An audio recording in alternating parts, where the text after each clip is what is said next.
Welcome to this explainer. Today we're going to radically shift our perspective on something literally all of us deal with, and that's worry. Look, if you've ever felt completely exhausted by your own brain, trust me, you are not alone.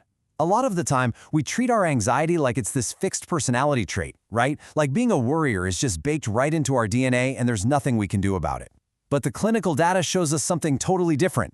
Worry is actually a mechanical, rewirable habit. And because it's just a habit, it's something you can actively control. So today we're going to unpack the exact cognitive blueprint that allows you to do just that. Okay, picture this. You're driving to work, or maybe you're just trying to fall asleep, and suddenly this intrusive what-if thought pops into your head out of nowhere. Something like, wait, what if I left the iron on? Now, you basically have two choices here. You can either dismiss that thought right away, or you can engage with it. But let's look at how quickly engaging with that one simple trigger can cascade into a massive problem. Bam! A minor trigger like the iron can instantly snowball into this catastrophic mental chain. Think about it. Step 1, the iron starts a fire. Step 2, the whole house burns down. Then I lose literally all my possessions, my family is totally devastated, and suddenly, by step 5, I am completely financially ruined. This is a classic what-if cognitive loop. And you know, when this spiraling chain feels completely uncontrollable, persistent, and highly disruptive to your day-to-day life, that becomes the very foundation of generalized anxiety disorder. So here is our roadmap for today's explainer, which is basically your practical cognitive manual. We'll start with the anatomy of worry, then move to the containment toolkit, professional dynamics, and finally, rewiring relationship anxiety. Let's get to it. Section 1, the anatomy of worry. Let's dive in and really understand the actual mechanics of our anxiety first. To truly rewire worry, we kind of have to define what it accurately is. Now, normal worry, that's a helpful protective signal. It prompts us to take action.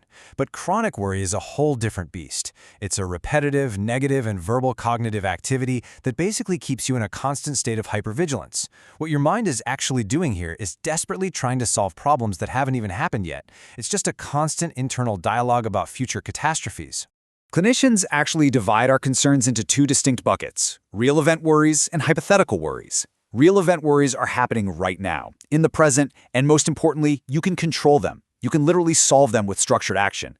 Hypothetical worries, on the other hand, are highly improbable, future-oriented, and fundamentally outside our locus of control. Basically, they're out of our hands. When we treat a hypothetical worry like it's an immediate crisis, we start doing maladaptive things, like avoiding situations entirely or compulsively asking people for reassurance, which honestly just validates our underlying fear. So think about the main thing stressing you out right now. Is it a real event worry you can fix today, or a hypothetical one you're just trying to predict? But that begs the question, why do we keep trying to predict the future? Well, according to metacognitive therapy, which was pioneered by Adrian Wells, our worry is actually fueled by our own beliefs about thinking. We have these positive metacognitive beliefs, which is this deeply ironic idea that worrying actually protects us. Like, hey, worrying prepares me for the worst. This belief practically begs us to engage with every single intrusive what-if thought. But on the flip side, we also have negative metacognitive beliefs, like, my worry is completely uncontrollable, or this anxiety is going to cause a physical breakdown. And those negative beliefs, they just pour gasoline on the panic. All right, moving right along to Section 2, the containment toolkit. These are our practical protocols for setting cognitive boundaries. So instead of fighting these intrusive thoughts, because we all know fighting them just paradoxically makes them pop up more, we want to use the worry postponement protocol. This is all about establishing strict cognitive boundaries. First, boundary setting. You pick a specific 20-minute window in your day, let's say 6 p.m. That is your dedicated worry period. Next is active postponement. So when a worry pops up at, say, noon, you acknowledge it, but you defer engaging with it until that 6 p.m. slot. Then comes brief logging. Just jot the worry down in a few quick words. Immediately after that, you do present focus redirection, which means actively forcing your attention back to your current environment. And finally, postponement evaluation, which only happens during your actual designated worry period. And here's where it gets really cool. When you track these deferred worries on a clinical logging worksheet, you record the date, the trigger, and how you coped. But check out that final column, the worry period reflection. By the time your designated 6 p.m. worry period actually rolls around, tracking usually proves that these hypothetical worries have lost literally all of their emotional intensity. You look at the list and realize the catastrophic prediction was super unlikely, and you usually don't even need to worry about it anymore. We can also reclaim our executive control using the attention training technique, or ATT. Now, quick disclaimer, this is absolutely not a relaxation exercise. Think of this more like taking your brain's executive control to the gym for a workout. It's a structured, auditory task designed to strengthen your mind's ability to flexibly redirect focus away from all that internal noise. First, you practice selective attention, focusing intensely on one very specific sound, like a ticking clock, and blocking out the rest. Second, rapid attention switching, where you quickly bounce your focus between different sounds. And third, divided attention, processing multiple sounds at the exact same time. By practicing this, when anxious thoughts pop up later, you've trained yourself to treat them as just background noise that you can easily pivot away from. Okay, let's look at Section 3, Professional Dynamics. Here we'll cover applied strategies specifically for productivity and sales.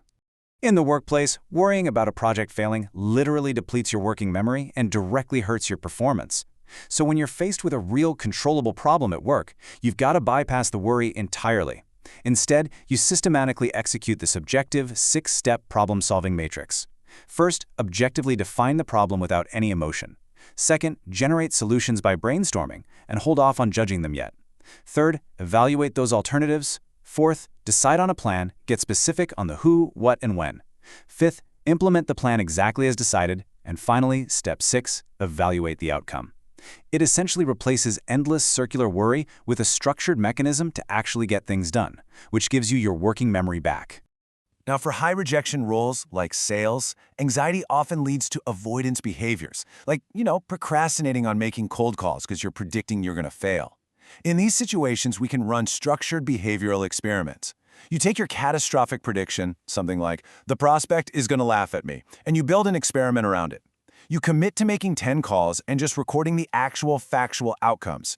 And the empirical outcome usually reveals that out of 10 calls, maybe 7 just go to voicemail and a couple decline politely. No one laughs. This creates cognitive restructuring. You turn those anxious predictions into empirically refutable data, proving to yourself that rejection is rarely personal, and more importantly, you can totally handle it. Which brings us to our final part, Section 4, Rewiring Relationship Anxiety. Let's see how we can break destructive cognitive cycles in love. It might actually surprise you just how effective this cognitive approach is for couples. Get this, according to data from the American Psychological Association, an incredible 70% of couples report significant increases in relationship satisfaction when they utilize structured CBT techniques. 70%. And they're seeing measurable improvements in communication in just 8 to 12 sessions, which is remarkably fast. So where does that rapid improvement come from? Well, it comes from combating 4 main cognitive distortions. These are basically systematic errors in how we process information that skew how we interpret our partner's behavior. First up is mind reading. That's assuming your partner is irritated when they're actually just being quiet, which makes you defensively withdraw before they've even said a word. Then we have personalization, which is interpreting their totally unrelated bad mood as somehow being your fault. Then there are should statements, where we impose rigid expectations like, well, they should just know what I need. And lastly, labeling. That's deciding you are a terrible spouse just because you forgot one date night. All of these instantly erode mutual trust and empathy. But couples can actually break these destructive cycles using some very specific structured verbal frames. For instance, my favorite is the I'm making up this story check-in. Instead of accusing your partner, you say something like, hey, you've been pretty quiet. I'm making up the story in my head that you're irritated with me. Is that true? It completely shifts the dynamic from an accusation to a collaboration. You can also use gratitude plus clarification, where you pair an appreciation with a gentle request for context. Or try the practice of generous unknowing, where you actively list benign reasons for their behavior. Like, hey, maybe they're just tired from work. And finally, recovery rituals. These are pre-negotiated pauses to stop an argument from spiraling out of control, which gives both partners a chance to reset with collaborative curiosity. Let's bring this all together. If there's one thing you take away from this explainer, it is this. Worry is not an inevitable part of who you are. It's simply a malleable habit. It's maintained by how you allocate your attention, by those tricky metacognitive beliefs, and by cognitive distortions. And because it's just a habit, you have the absolute power to rewrite it by using the boundaries and the tools we've gone over today. So as you step back out into your day and start putting this cognitive blueprint into action, I want to leave you with this final thought to chew on. What will you discover when you treat your very next anxious thought as a testable experiment rather than a threat?